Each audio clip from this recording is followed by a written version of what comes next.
الحمد للہ رب العالمین والعاقبۃ للمتقین والصلاة والسلام علی اشرف الانبیاء والمرسلین اما بعد فاعوذ باللہ من الشیطان الرجیم بسم اللہ الرحمن الرحیم۔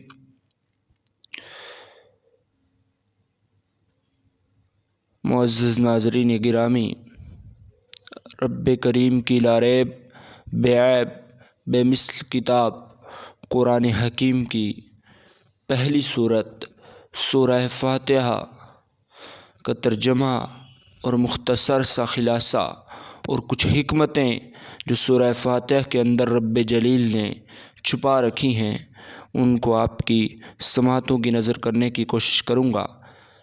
قرآن پاک میں سب سے پہلے تلاوت کی جاتی ہے جو چیز، وہ ہے تعوذ اور تسمیہ۔ تعوذ، اعوذ باللہ من الشیطان الرجیم، اللہ کی پناہ چاہتا ہوں شیطان مردود سے۔ یہ جو الفاظ ہیں یہ گوہ کہ نیکی کی راہ میں آنے والی تمام تر رکاوٹوں کو ختم کرنے کا سبب بنتے ہیں کہ اگر انسان اعوذ باللہ من الشیطان الرجیم پڑھ لے تو شیطان مردود سے، جو انسان کا کھلا دشمن ہے، تو اس سے محفوظ ہو جاتا ہے اور انسان نیکی کی اعمال کو انجام دینے میں آسانی پاتا ہے۔ تو اس کے بعد تسمیہ، بسم اللہ الرحمن الرحیم، اللہ کے نام سے شروع جو بڑا مہربان نہایت رحم فرمانے والا ہے۔ بسم اللہ کے جہاں بہت سارے فضائل ہیں، وہاں پہ نبی علیہ السلام کا فرمان ذیشان فرمایا کسی بھی اچھے کام کی تکمیل نہیں ہوتی جب تک کہ اسے بسم اللہ سے شروع نہ کیا جائے۔ تو بسم اللہ ایمان والوں کے جتنے بھی اعمال ہیں ان کی تکمیل کا سبب ہے، چاہے وہ دنیاوی ہوں، دینی ہوں، معاشرتی ہوں، معاشی ہوں، انفرادی ہوں، کسی بھی قسم کے اعمال ہیں ان کے لیے بسم اللہ شریف کو پڑھ کے شروع کرنا ایمان والوں کے لیے ضروری ہے۔ اللہ رب العزت اس کے بعد سورہ فاتحہ میں فرماتا ہے، اور یاد رہے کہ سورہ فاتحہ کا نام الفاتحہ اس لیے رکھا گیا، فاتحہ کا نام کتاب کا آغاز یا شروع کہا جاتا ہے، تو اسی لیے کہ اس کا نام الفاتحہ رکھا گیا۔ اس کے بہت سارے نام بھی ہیں، تو آپ چاہیں تو تفاسیر قرآن کی طرف رجوع کر کے ان کو جان سکتے ہیں۔ رب جلیل نے سورہ فاتحہ کے اندر جو ارشاد فرمایا، سماعت فرمائیے، الحمد للہ رب العالمین، تمام تعریفیں اللہ کے لیے جو تمام جہان والوں کا پالنے والا ہے۔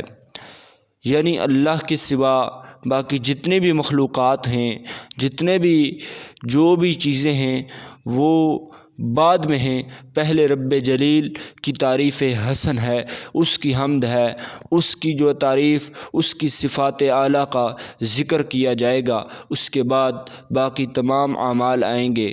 پھر فرمایا الرحمن الرحیم، مہربان ہے، رحمت فرمانے والا۔ فرمایا جس کی تم تعریف کر رہے ہو، جس کی تم حمد بیان کر رہے ہو، وہ ایسے ہی نہیں ہے بلکہ وہ رحم فرمانے والا ہے، وہ رحمت فرمانے والا کریم مالک ہے، مالک یوم الدین۔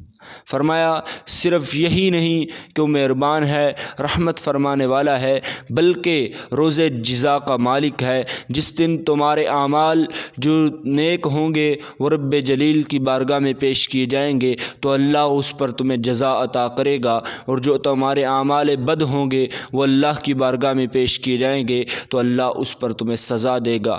گوہ کہ جزا اور سزا کہ اس دن کا مالک بھی اللہ ہی ہے، لہذا ہمیں اللہ سے ڈرتے رہنا چاہیے۔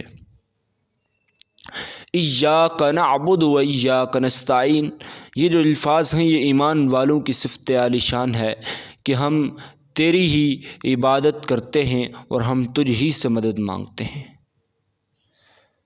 یعنی کہ اللہ رب العزت کے سوا ایمان والے کسی بھی معبود باطل کی جو ہے وہ عبادت نہیں کرتے اور نہ ہی اس سے مدد طلب کرتے ہیں۔ اسی لیے قرآن پاک میں تیسرے سپارے کے اندر پہلے رکوع میں فرمایا فَمَن يَكْفُرْ بِالطَّاغُوتِ وَيُؤْمِن بِاللَّهِ، پس جو انکار کرے تمام معبودان باطلہ کا اور اللہ پر ایمان لائے، فَقَدِ اسْتَمْسَكَ بِالْعُرْوَةِ الْوُثْقَىٰ، پس تحقیق اس نے ہدایت کی رسی کو مضبوطی سے تھام لیا، لَن انفصام لَهَا، یہ چھوٹنے والی نہیں ہے۔ آگے فرمایا اہدنا الصراط المستقیم، یا اللہ تو ہمیں چلا سیدھے راستے کی جانب۔ تو بسا اوقات ہم اس کا ترجمہ یا جو پڑھتے ہیں وہ یوں بھی کر لیتے ہیں کہ ہمیں دکھا سیدھا راستہ۔ تو سیدھا راستہ تو اللہ رب العزت نے ہمیں دکھا دیا، اس لیے کہ اللہ نے ہمیں مسلمان بنا دیا، نبی علیہ السلام کا کلمہ پڑھا دیا اور اللہ نے ہمیں ایمان والے گھرانے میں پیدا کر دیا۔ تو یہ تو سیدھا راستہ تو ہمیں مل گیا، لیکن اب اس پہ چلنا، اس کے جو احکامات ہیں، جو حضور علیہ السلام کی شریعت حسن کے طرز ہیں، طریقہ کار ہیں، طور طریقے ہیں، ان کے مطابق عمل جو ہے وہی صراط مستقیم ہے۔ پھر اللہ رب العزت نے خود ہی وضاحت فرما دی کہ جو سیدھا راستہ ہے وہ کون سا ہے۔ فرمایا صراط الذین انعمت علیہم، راستہ ان لوگوں کا جن پر تو نے انعام کیا۔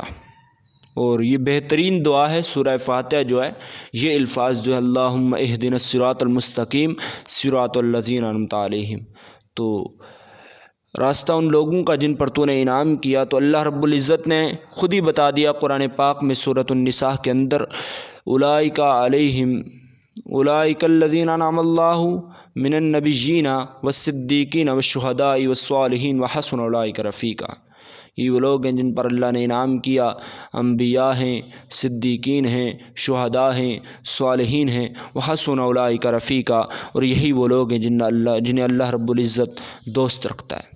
فرمایا کہ جو انبیاء، صدیقین، شہداء اور صالحین کے طریقے پہ ہوگا وہی راستہ ہدایت کی جانب ہے، جو اس سے ہٹ کے چلے وہ نہیں ہو سکتا۔ اسی لیے پہلے پارے کے آخری رکوع میں رب کریم نے ارشاد فرمایا فَإِنْ آمَنُوا بِمِثْلِ مَا آمَنْتُمْ بِهِ فَقَدِ اهْتَدَوْا وَإِنْ تَوَلَّوْا فَإِنَّمَا هُمْ فِي شِقَاقٍ فَسَيَكْفِيكَهُمُ اللَّهُ وَهُوَ السَّمِيعُ الْعَلِيمُ۔ فرمایا پس اگر تم ایمان لے آؤ، اگر وہ ایمان لے آئیں اس طرح جس طرح آپ ایمان لائے، فرما رہا اللہ تعالیٰ صحابہ اور نبی علیہ السلام کے بارے میں کہ اگر وہ اس طرح ایمان لے آئیں جس طرح آپ لوگ ایمان لے آئیں، فَقَدِ اهْتَدَوْا، پس وہ لوگ ہدایت پا گئے۔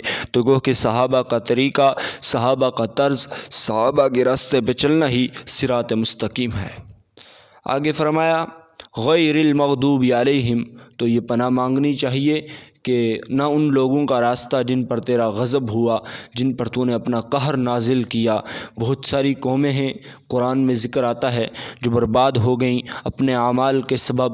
تو اللہ تعالیٰ سے یہ دعا ہے کہ اللہ تعالیٰ ہمیں ان لوگوں کے راستے سے، ان لوگوں کے طریقے سے، ان لوگوں کے طرز سے محفوظ رکھے، اور حضور علیہ السلام کے اور آپ کے صحابہ، آپ کی اہل بیت اور آپ کے دین کے جو مینار ہیں آئمہ امت، ان کے طریقے پہ چلنے کی توفیق عطا فرمائے۔ آگے پھر بڑی زبردست جو الفاظ ہیں وَلَا-الضَّالِّينَ، اور نہ گمراہوں کا راستہ، کیونکہ گمراہوں کا راستہ جہنم کا راستہ ہے۔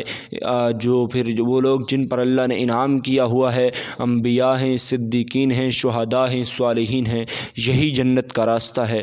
اللہ رب العزت ہمیں قرآن پاک کی اس صورت کو سمجھنے کی، اس کی حکمتوں کو سمجھنے کی توفیق کامل عطا فرمائے۔